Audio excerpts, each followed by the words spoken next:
Hoje é dia de saúde no Jornal da Clube. Vamos falar sobre as doenças que atingem o nariz, a garganta, o ouvido. Com essa chegada do outono e inverno, participe então conosco.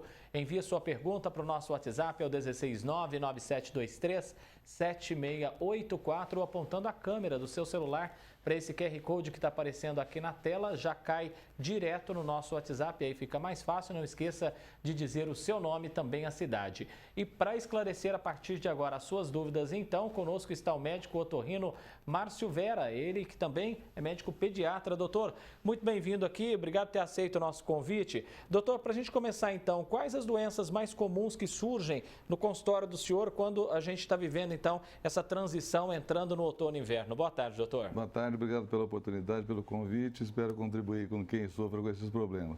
Bom, essa época do ano daqui para frente, onde as temperaturas ficam mais baixas, apesar que a nossa região nem tanto, mas especialmente o nível de umidade cai bastante, a amplitude térmica é bem grande, faz com que as nossas vias aéreas superiores e inferiores não funcionem bem, desde o nariz até os pulmões.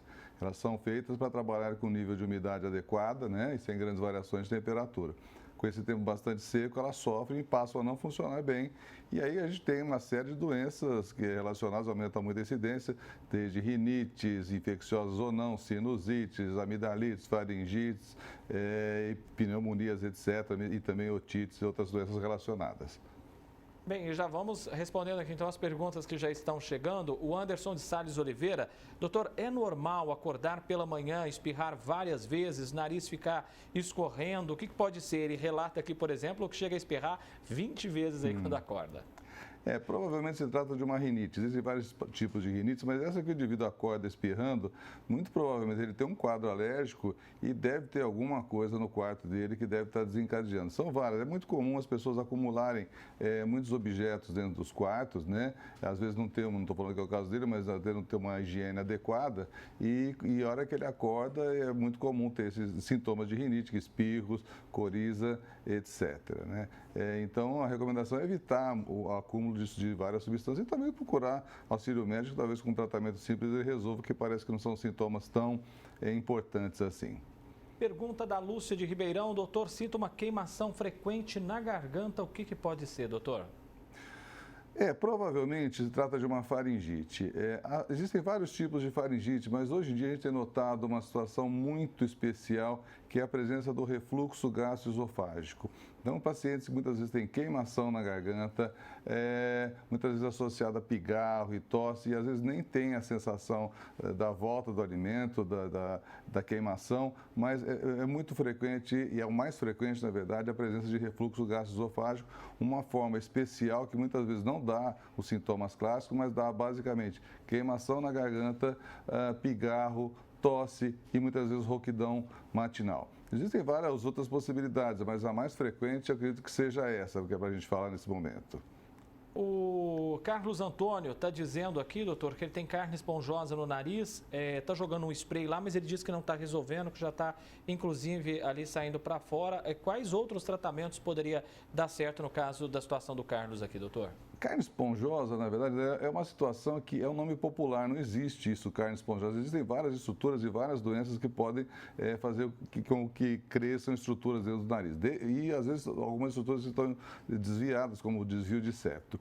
Ele fala que está saindo o material do nariz dele, então, provavelmente, ele deve estar com uma polipose nasal ou nasosinusal, que faz com que uma substância gelatinosa, muitas vezes oriunda dos seios da face, comece a crescer, causar obstrução e muitas vezes chega a sair para fora do nariz.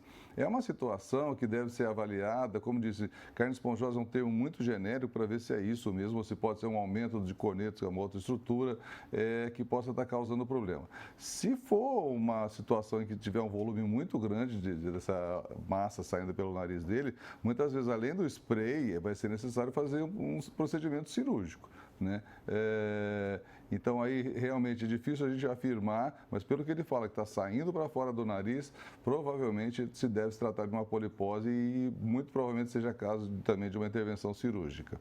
Doutor Márcio Vera é otorrino, também é pediatra. E aí o André tem uma dúvida aqui, doutor, dizendo que o filho dele está babando muito. E aí o que pode ser esse quadro, doutor, quando o bebê acaba babando excessivamente?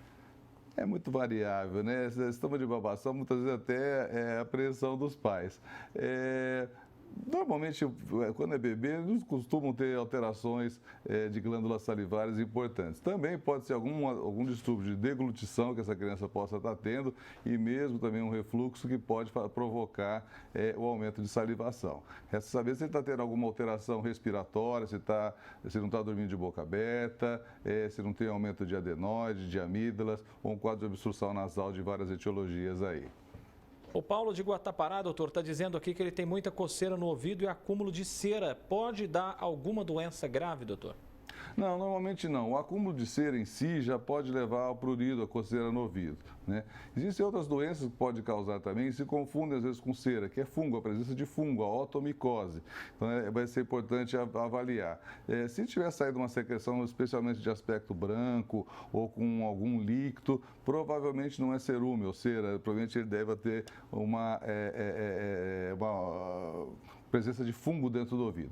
E outras situações também que ocorrem é a presença de alergias, de eczemas, mas nessa situação normalmente não há acúmulo de cera. Então provavelmente ou ele está com um acúmulo de cera provocando o prurido, a coceira, ou está com um quadro de micose e aí precisa ser avaliado. Infelizmente na otorrinolaringologia, consultas assim virtuais são muito difíceis porque a gente tem que avaliar, examinar e ver o que está acontecendo mesmo, né? Doutor, vamos ajudar a Sabrina de São Joaquim da Barra agora. Sim. A pergunta dela é bem interessante. Sou mãe de gêmeos, eles estão em tratamento para asma. E ela está dizendo que lá na região está tendo muita queimada. Ela pode usar o umidificador todas as noites?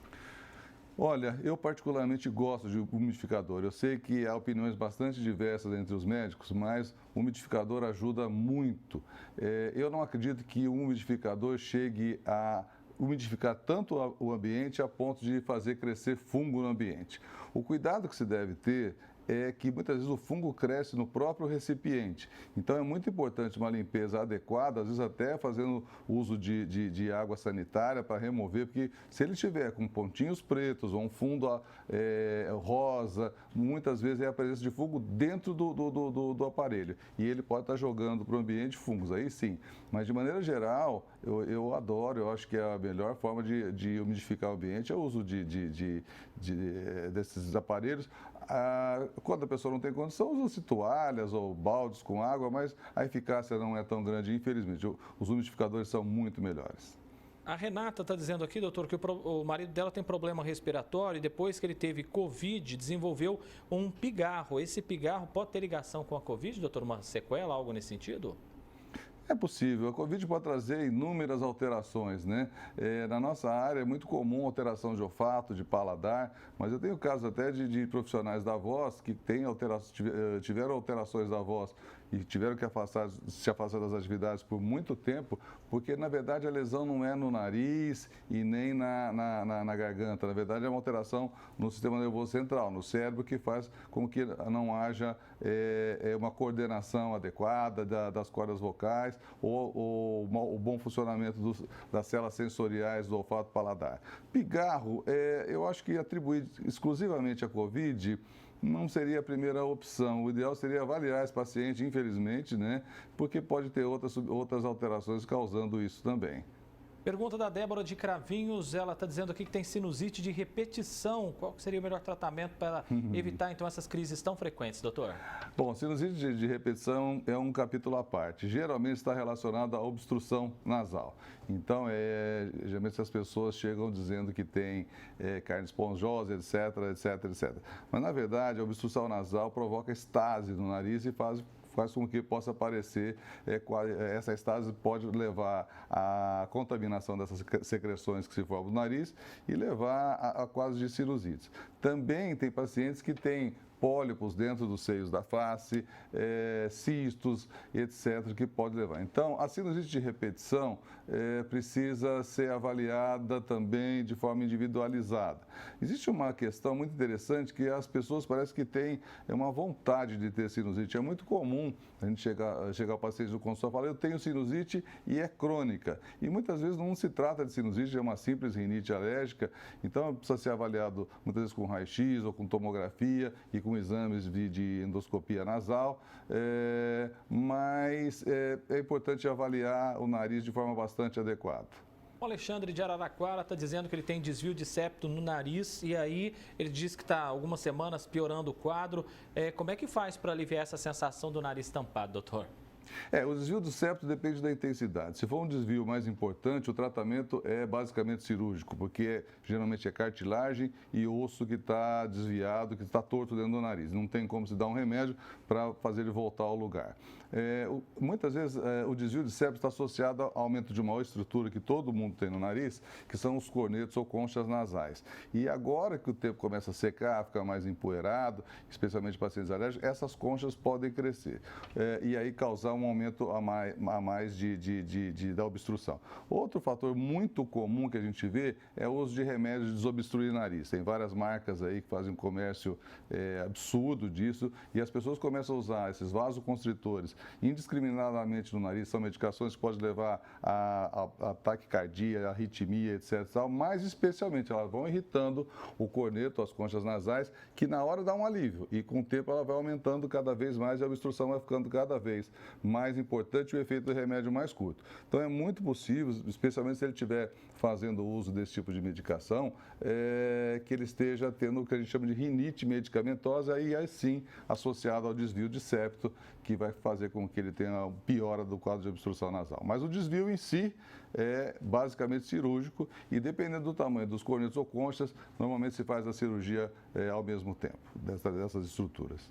Tenho certeza que auxiliou muito, tirando as suas dúvidas aí de casa. Agradeço muito, doutor Márcio Vera, otorrinolaringologista, médico pediatra aqui em Ribeirão Preto. Doutor, foi um prazer, um abraço e até a próxima oportunidade, viu, doutor? Eu que agradeço, espero ter contribuído com essas pessoas. Contribuiu muito, até mais, doutor.